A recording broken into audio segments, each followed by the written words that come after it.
आज की class CTET CDP बाल विकास की होने वाली है, जिसमें बहुत ही महत्वपूर्ण प्रश्न देखने को मिलेंगे दोस्तों। दोस्तों सीटेट एग्जाम में अब ज़्यादा टाइम नहीं बचा है। अब दोस्तों ये रिवीजन करने का टाइम है, तो बने रहें दोस्तों शुरू से लेकर अंत तक। और दोस्तों अपना रिवीजन करिएगा दोस्तों, एक एक प्रश्न सीटेट में आया हुआ है। तो शुरू करते हैं आज के पहले प्रश्न से। आज का पहला प्रश्न है, निम्नलिखित में से कौन सा बाल विकास का सिद्धांत नहीं है। दोस्तों कौन सा बाल विकास का सिद्धांत नहीं है, इसका आपको उत्तर बताना है दोस्तों।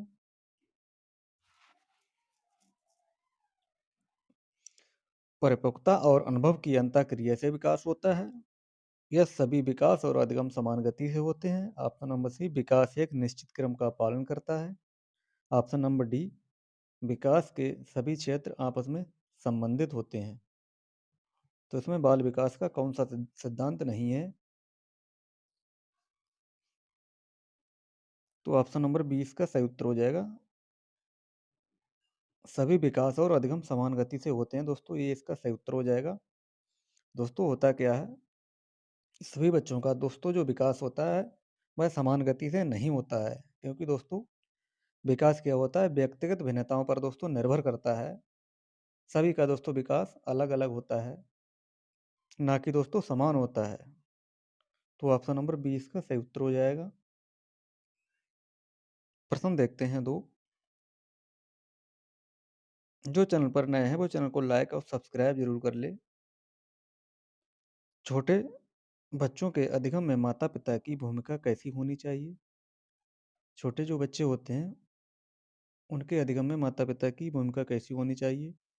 क्या होता है दोस्तों, माता पिता की सक्रिय सहभागिता दोस्तों बच्चों के संज्ञानात्मक और सामाजिक विकास में सहायक होती है। सक्रिय और सहयोगात्मक, ऑप्शन नंबर सी इसका सही उत्तर हो जाएगा दोस्तों।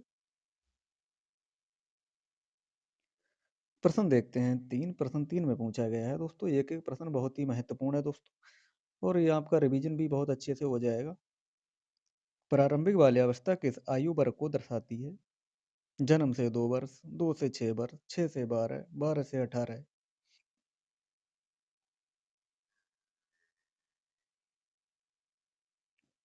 तो आपको बताना है दोस्तों क्या हो जाएगा। तो प्रारंभिक बाल्यावस्था में दोस्तों क्या होता है, तेज शारीरिक एवं मानसिक विकास होता है। तो प्रारंभिक बाल्यावस्था कौन सी होती है, आपको इसका उत्तर बताना है दोस्तों, किस वर्ग को दर्शाती है। 2 से 6 वर्ष की आयु को दोस्तों क्या कहते हैं, प्रारंभिक बाल्यावस्था। 2 से 6 वर्ष की आयु के बच्चों को दोस्तों कहते हैं प्रारंभिक बाल्यावस्था। ऑप्शन नंबर 20 का सही उत्तर हो जाएगा। प्रश्न देखते हैं 4, जिसमें पूछा गया है, out of the box thinking किससे संबंधित है। Out of the box thinking किससे संबंधित है। अभिसारी चिंतन, अपसारी चिंतन, आलोचनात्मक चिंतन, या दोस्तों स्मृति आधारित चिंतन। प्रश्न 4,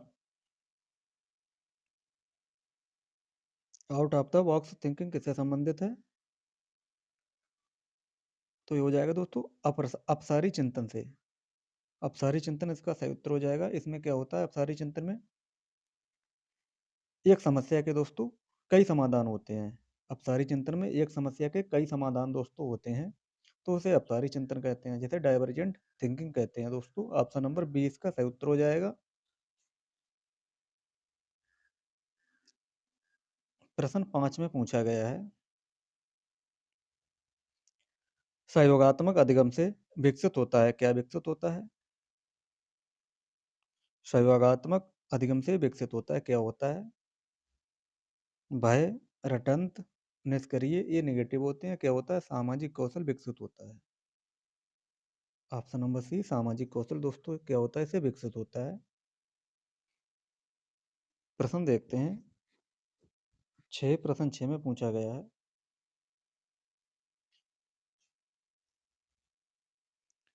बच्चे स्वभाव से कैसे होते हैं, निष्क्रिय होते हैं, खाली पात्र होते हैं, या डरपोक होते हैं। दोस्तों ये तीनों हो जाएंगे नेगेटिव। बच्चे कैसे होते हैं, बच्चे जिज्ञासु और सक्रिय होते हैं। बच्चे जिज्ञासु और सक्रिय होते हैं। दोस्तों बच्चे स्वाभाविक रूप से जिज्ञासु होते हैं और स्वयं सीखने की कोशिश करते हैं। ऑप्शन नंबर सी इसका सही उत्तर हो जाएगा।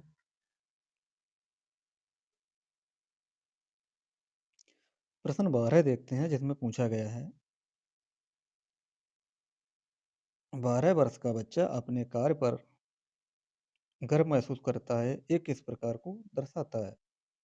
12 वर्ष का बच्चा अपने कार्य पर गर्व महसूस करता है, एक किस विकास को दर्शाता है? निर्भरता, स्वायत्तता, अनुशासनहीनता या भय? तो दोस्तों ये क्या दर्शाता है? ये ऑटोनॉमी को दर्शाता है। स्वायत्तता को दोस्तों ये दर्शाता है। इससे क्या होता है दोस्तों? ये विकास का एक संकेत होता है। स्वायत्तता एक विकास का संकेत होता है। ऑप्शन नंबर बी इसका सही उत्तर हो जाएगा।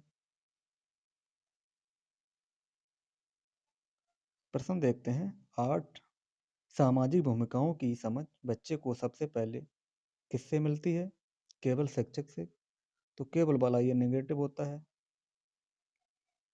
फिर दोस्तों केवल माता पिता से नेगेटिव होता है, साथियों और माता पिता से या पुस्तकों से? तो किनसे दोस्तों होता है?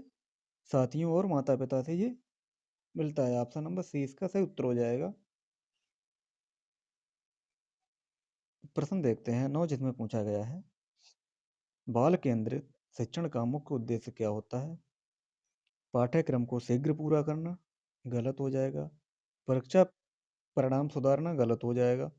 अनुशासन बनाए रखना दोस्तों ये भी नेगेटिव होता है। क्या होता है? बच्चे के सर्वांगीण विकास को बढ़ावा देना। ऑप्शन नंबर सी इसका सही उत्तर हो जाएगा। प्रश्न देखते हैं 10 जिसमें पूछा गया है रचनावादी शिक्षण में ज्ञान को माना जाता है, कैसा माना जाता है?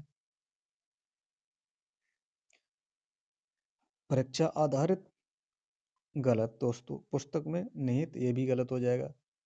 शिक्षक द्वारा दिया गया, ये भी गलत हो जाएगा। क्या हो जाएगा? रचनावादी शिक्षण में ज्ञान को क्या माना जाता है? बच्चे द्वारा निर्मित माना जाता है। जैसा बच्चा दोस्तों अपने स्वयं अनुभव के द्वारा करेंगे। ऑप्शन नंबर 20 का सही उत्तर हो जाएगा। प्रश्न 11 देखते हैं प्रभावी अधिगम के लिए शिक्षक को क्या करना चाहिए? केवल व्याख्यान देना चाहिए, गलत। रटंत पर जोर देना चाहिए, गलत। कठोर अनुशासन बनाना चाहिए, गलत। क्या करना चाहिए? बच्चों की सक्रिय भागीदारी को सुनिश्चित करना चाहिए। ऑप्शन नंबर सी इसका सही उत्तर हो जाएगा। बच्चों की सक्रिय भागीदारी को सुनिश्चित करना चाहिए। प्रश्न देखते हैं 12 जिसमें पूछा गया है व्यक्तिगत भिन्नताओं को ध्यान में रखना किसका गुण है? व्यक्तिगत भिन्नताओं को ध्यान में रखना किसका गुण है? प्रश्न 12 है। शिक्षक केंद्रित शिक्षा, गलत हो जाएगा दोस्तों। परीक्षा केंद्रित, विषय केंद्रित, गलत। क्या होता है दोस्तों? ये बाल केंद्रित शिक्षा। ऑप्शन नंबर 20 का सही उत्तर हो जाएगा, बाल केंद्रित शिक्षा। प्रश्न देखते हैं 13। प्रश्न 13 में पूछा गया है फॉर्मेटिव असेसमेंट का उद्देश्य क्या होता है? फॉर्मेटिव असेसमेंट का उद्देश्य क्या होता है? प्रश्न नंबर 13 में पूछा ग्रेड देना, तुलना करना, सीखने में सुधार करना या चयन करना। तो दोस्तों ये क्या होता है? फॉर्मेटिव असेसमेंट क्या होता है? ये पढ़ाते समय दोस्तों किया जाता है। ये निरंतर मूल्यांकन इसका होता है दोस्तों। और ये शिक्षक को क्या होता है? समझने में मदद मिलती है कि बच्चे को सीखने में कहाँ पर कठिनाई आ रही है दोस्तों। और ये परिणाम पर आधारित होता है। दोस्तों ये परिणाम पर आधारित नहीं होता है। तो इसका ऑप्शन नंबर सी सही उत्तर हो जाएगा, सीखने में सुधार करना। फॉर्मेटिव असेसमेंट का उद्देश्य होता है सीखने में सुधार करना कि बच्चा कहाँ पे उसे कठिनाई महसूस हो रही है दोस्तों। ये पढ़ाते समय ही किया जाता है। ऑप्शन नंबर सी इसका सही उत्तर हो जाएगा। प्रश्न नंबर देखते हैं 14 जिसमें पूछा गया है समेटिव असेसमेंट का क्या उद्देश्य है? सीखने के दौरान, सीखने के अंत में, प्रतिदिन या केवल मौखिक? समेटिव असेसमेंट कब किया जाता है दोस्तों? ये तो ये कब करा जाता है? ये पाठ्यक्रम को पूरा होने के बाद में दोस्तों करा जाता है। इसमें अंक या ग्रेड दिया जाता है। ये परिणाम पर आधारित होता है दोस्तों। इसमें उपलब्धि मापी जाती है। ये पाठ्यक्रम को पूरा होने के बाद में दोस्तों क्या होता है इसमें सीखने के अंत में होता है दोस्तों। ये ऑप्शन नंबर 20 का सही उत्तर हो जाएगा। प्रश्न देखते हैं 15। प्रश्न 15 में पूछा गया है समावेशी शिक्षा का आधार क्या है? प्रतिस्पर्धा, समान पाठ्यक्रम, विविधता का सम्मान या वर्गीकरण। तो समावेशी शिक्षा का क्या आधार होता है? इसमें क्या करा जाता है दोस्तों विभिन्नताओं को सम्मान दिया जाता है, विविधता का सम्मान किया जाता है दोस्तों। सभी बच्चों को एक साथ पढ़ाया जाता है। सभी बच्चों को एक साथ रहकर शिक्षा दी जाती है। ऑप्शन नंबर सी इसका सही उत्तर हो जाएगा। प्रश्न 16 देखते हैं सीखने में प्रेरणा का कार्य क्या है? भय पैदा करना गलत, दंड देना गलत हो जाएगा, नियंत्रण करना गलत हो जाएगा। सही क्या हो जाएगा? सही हो जाएगा अधिगम को दिशा देना। सीखने में प्रेरणा का कार्य हो जाएगा अधिगम को दिशा देना। ऑप्शन नंबर सी इसका सही उत्तर हो जाएगा। प्रश्न 17 देखते हैं। 17 में पूछा गया है सीखने की प्रक्रिया सबसे अधिक प्रभावी होती है जब क्या होता है? शिक्षक बोलता रहे गलत, बच्चा सक्रिय रूप से भाग लेता है बिल्कुल सही हो जाएगा। केवल नोट्स लिखवाए जाएं, बार बार परीक्षा ली जाए, ये निगेटिव होता है। ऑप्शन नंबर 20 का सही उत्तर हो जाएगा दोस्तों। बच्चा सक्रिय रूप से भाग ले तब सीखने की प्रक्रिया सबसे अधिक प्रभावी होगी। ऑप्शन नंबर 20 का सही उत्तर हो जाएगा। प्रश्न देखते हैं 18। प्रश्न 18 में पूछा गया है रचनावादी कक्षा में शिक्षक का मुख्य कार्य क्या होता है? जानकारी देना, अनुशासन बनाए रखना, सीखने में सहयोग देना या परीक्षा लेना। रचनावादी कक्षा में शिक्षक का मुख्य कार्य क्या होता है? सीखने में सहयोग देना दोस्तों। सीखने में सहयोग देना, परीक्षा लेना, अनुशासन बनाए रखना, जानकारी देना दोस्तों। तो ये नेगेटिव के अंतर्गत आएंगे। रचनावादी में होता है सीखने में सहयोग देना। ऑप्शन नंबर सी इसका सही उत्तर हो जाएगा। प्रश्न देखते हैं 19 जिसमें पूछा गया है व्यक्तिगत भिन्नताओं व्यक्तिगत भिन्नताओं को नजरअंदाज करने का परिणाम होता है। क्या परिणाम होता है? व्यक्तिगत भिन्नताओं को नजरअंदाज करने का परिणाम क्या होता है? अधिगम में बाधा। ऑप्शन नंबर सी इसका सही उत्तर हो जाएगा। अधिगम में बाधा इसका सही उत्तर हो जाएगा।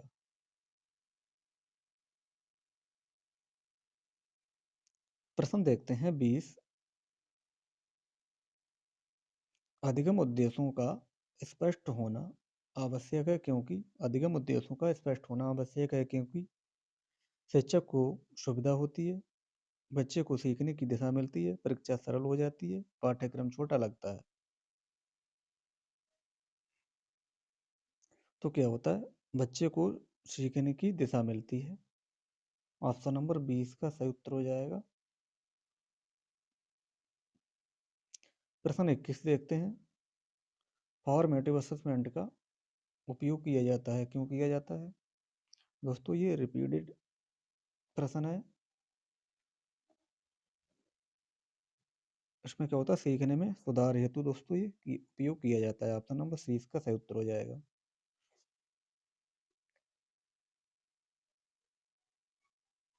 प्रश्न देखते हैं 22 प्याजे के अनुसार संवेदी कामक अवस्था की आयु क्या होती है? तो संवेदी कामक अवस्था दोस्तों ये कौन सी होती है? 0 से 2 वर्ष की दोस्तों होती है ये। ऑप्शन नंबर ए इसका सही उत्तर हो जाएगा।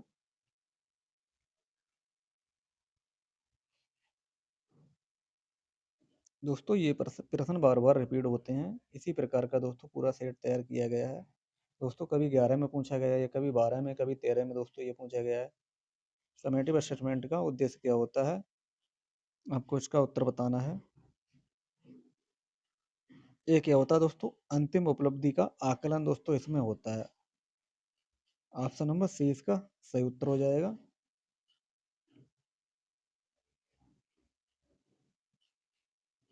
प्रश्न देखते हैं 24, जिसमें पूछा गया है समावेशी शिक्षा का क्या अर्थ हो जाएगा। तो अलग अलग पाठ्यक्रम दोस्तों, केवल वाले दोस्तों ये सारे होते हैं वो नेगेटिव होते हैं। केवल वाले ही कैसे होते हैं, नेगेटिव। अलग अलग पाठ्यक्रम ये भी नेगेटिव होता है। तो ऑप्शन नंबर सी इसका सही उत्तर हो जाएगा, सभी बच्चों को साथ में पढ़ाना। ऑप्शन नंबर सी इसका सही उत्तर हो जाएगा, जो समावेशी शिक्षा का सही अर्थ दोस्तों ये होता है। प्रश्न 25 देखते हैं, जिसमें पूछा गया है सहपाठी अधिगम पीयर लर्निंग का मुख्य लाभ क्या होता है। प्रतिस्पर्धा बढ़ाना, गलत हो जाएगा। भय उत्पन्न करना, गलत। रटंत अधिगम दोस्तों ये भी गलत हो जाएगा। सहपाठी अधिगम का मुख्य लाभ क्या होता है, सामाजिक अंतः क्रिया करके दोस्तों ये बच्चे में अच्छे से सीख पाना दोस्तों। ऑप्शन 20 का सही उत्तर हो जाएगा। ऑप्शन नंबर 20 का सही उत्तर हो जाएगा, सामाजिक अंतः क्रिया। प्रश्न 26 देखते हैं, इसमें पूछा गया है अच्छे प्रश्नों की विशेषता नहीं है। कौन सी नहीं है, केवल तथ्य पूछना, गलत हो जाएगा दोस्तों। ये केवल वाले सारे नेगेटिव होते हैं दोस्तों। तो क्या होता है, यही इसका सही उत्तर हो जाएगा, ऑप्शन नंबर सी। दोस्तों इसमें नेगेटिव पूछा है तो नेगेटिव बता दिया, ऑप्शन नंबर सी इसका सही उत्तर हो जाएगा, केवल तथ्य पूछना। प्रश्न देखेंगे 27, बाल केंद्रित कक्षा में पाठ्यक्रम होता कैसा होता है। कठोर गलत हो जाएगा। शिक्षक निर्धारित गलत हो जाएगा। परीक्षा आधारित ये भी गलत हो जाएगा। तो सही इसका उत्तर हो जाएगा लचीलापन दोस्तों, इसका सही उत्तर हो जाएगा ऑप्शन नंबर सी फ्लेक्सिबल दोस्तों होना चाहिए।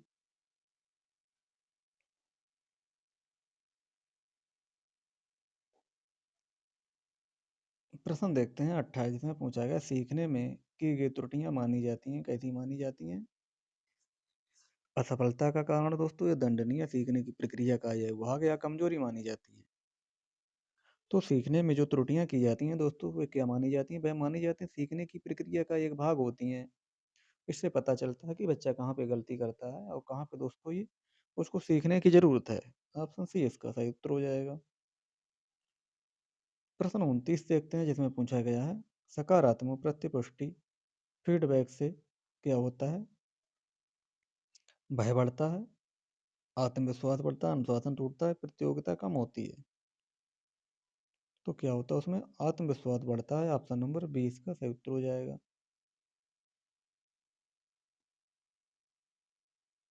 प्रश्न 30 देखते हैं, परियोजना विधि में मूल्यांकन होता है कैसा होता है। केवल लिखित, केवल मौखिक, केवल अंतिम चरण में क्या होता है। प्रक्रिया और उत्पाद दोनों का मूल्यांकन होता है दोस्तों। ऑप्शन नंबर सी इसका सही उत्तर हो जाएगा, प्रक्रिया और उत्पाद दोनों का। प्रश्न 31 देखते हैं, जिसमें पूछा गया सहयोगात्मक अधिगम से विकसित होता है, क्या विकसित होता है। रटंत, सामाजिक कौशल, भय या निष्क्रियता। सहयोगात्मक अधिगम से क्या विकसित होता है, ये सामाजिक कौशल विकसित होता है। ऑप्शन नंबर 20 का सही उत्तर हो जाएगा, सामाजिक कौशल।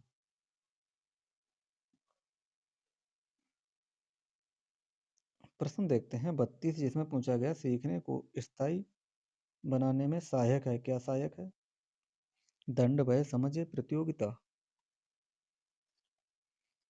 सीखने को स्थायी बनाने में सहायक क्या चीज़ है, समझ। समझ इसका सही उत्तर हो जाएगा। प्रश्न 33 देखते हैं, समावेशी कक्षा में शिक्षक को चाहिए क्या चाहिए।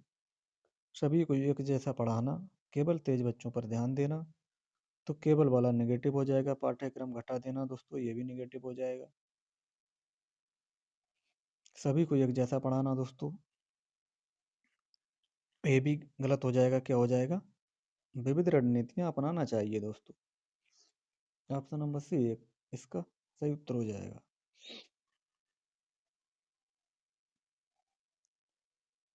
स्वयं अधिगम सेल्फ लर्निंग को बढ़ावा किससे मिलता है? व्याख्यान से, खोज आधारित अधिगम से, रटंत या दंड से दोस्तों? क्या होता है? खोज आधारित अधिगम से। इसका सही उत्तर हो जाएगा, सेल्फ लर्निंग को बढ़ावा मिलता है खोज आधारित अधिगम से। प्रश्न 35 देखते हैं, जिसमें पूछा गया है आईसीटी का उपयोग कक्षा में क्यों किया जाता है? क्या करता है ये? आईसीटी का उपयोग क्यों होता है? इससे क्या होता है? इससे समय नष्ट होता है, गलत। अनावश्यक है, गलत। अनुशासन बिगाड़ता है, गलत। ये क्या होता है? अधिगम को रोचक बनाता है दोस्तों। ये ऑप्शन नंबर 20 का सही उत्तर हो जाएगा।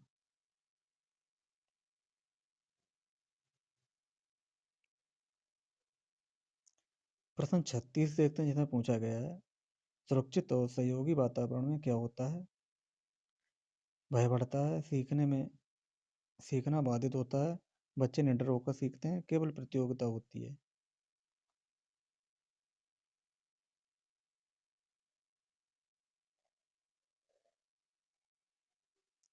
बच्चे निडर होकर सीखते हैं। ऑप्शन नंबर सी इसका सही उत्तर हो जाएगा। प्रश्न 37 देखते हैं, जिसमें पूछा गया है बाल केंद्रित मूल्यांकन का आधार क्या होता है? तुलना करना, रैंक देना, प्रगति या दंड? प्रगति इसका सही उत्तर हो जाएगा, ऑप्शन नंबर सी। प्रश्न 38 देखते हैं, अनुभव आधारित अधिगम पर जोर दिया जाता है व्यवहारवाद में, रचनावाद में, संरचनावाद में, यथार्थवाद में? किस पर दिया जाता है ये? रचनावाद में दिया जाता है। ऑप्शन नंबर बी रचनावाद इसका सही उत्तर हो जाएगा।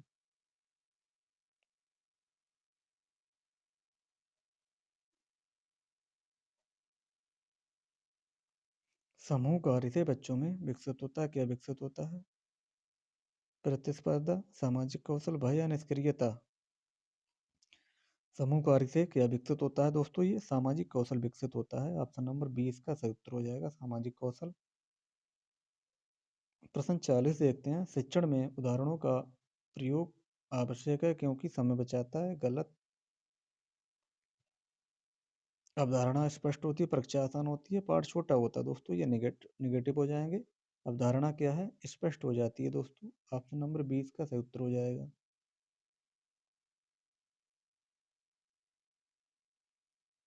प्रश्न देखते हैं 41, प्रभावी कक्षा प्रबंधन में शामिल है क्या है? दंड, भय, स्पष्ट नियम या चुप्पी?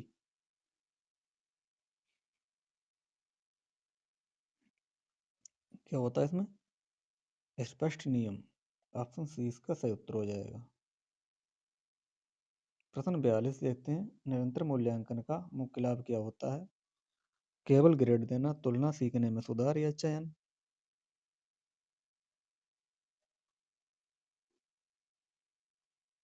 तो क्या होता है दोस्तों? ये सीखने में सुधार। निरंतर मूल्यांकन का मुख्य लाभ क्या होता है? सीखने में सुधार होता है। ऑप्शन नंबर सी इसका सही उत्तर हो जाएगा। प्रश्न 43 देखते हैं, जिसमें पूछा गया है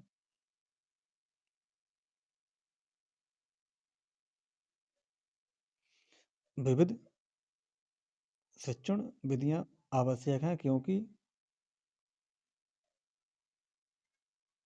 क्या होता है इसमें? पाठ्यक्रम लंबा होता है, सभी बच्चे समान नहीं होते हैं, परीक्षा कठिन है या समय कम है? क्योंकि दोस्तों सभी बच्चे समान नहीं होते हैं, कोई दोस्तों बच्चा होशियार होता है, कोई दोस्तों जिस किसी का आईक्यू लेवल दोस्तों कम होता है, तो सभी का ध्यान में रखा जाता है दोस्तों, और सभी बच्चे समान नहीं होते हैं, तो विविध शिक्षण विधियां आवश्यक होती हैं दोस्तों। बच्चे को समझ में आना चाहिए दोस्तों, एक विधि से नहीं दूसरी विधि में आना चाहिए, तो विविध शिक्षण विधियां अपनाई जाती हैं। ऑप्शन 20 का सही उत्तर हो जाएगा। खेल खेल आधारित अधिगम से क्या होता है? तो सक्रिय भागीदारी होती है। ऑप्शन नंबर 20 का सही उत्तर हो जाएगा। प्रश्न 45 देखते हैं, शिक्षक का सकारात्मक दृष्टिकोण कैसा होना चाहिए?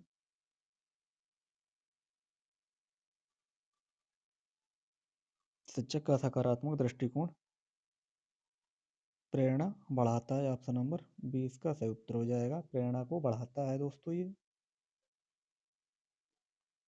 प्रश्न 46 देखते हैं, प्रभावी शिक्षक वह है जो केवल पाठ्यक्रम को पूरा करे, नेगेटिव बच्चों को डराए, नेगेटिव सीखने को आनंददायक बनाया। ऑप्शन नंबर सी इसका यही सही उत्तर हो जाएगा। केवल वाले ये नेगेटिव हो जाएंगे। ऑप्शन सी इसका सही उत्तर हो जाएगा।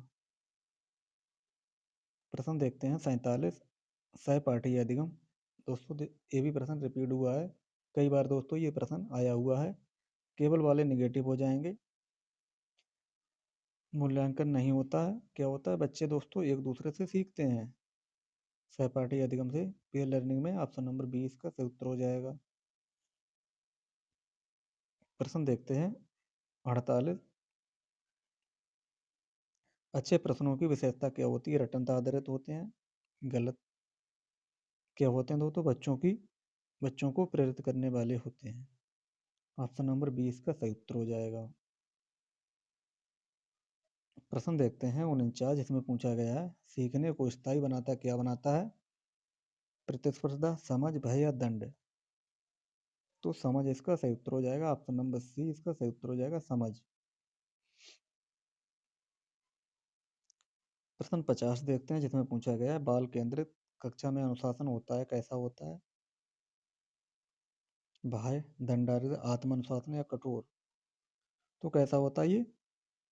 आत्म अनुशासन होता है। ऑप्शन नंबर सी इसका सही उत्तर हो जाएगा।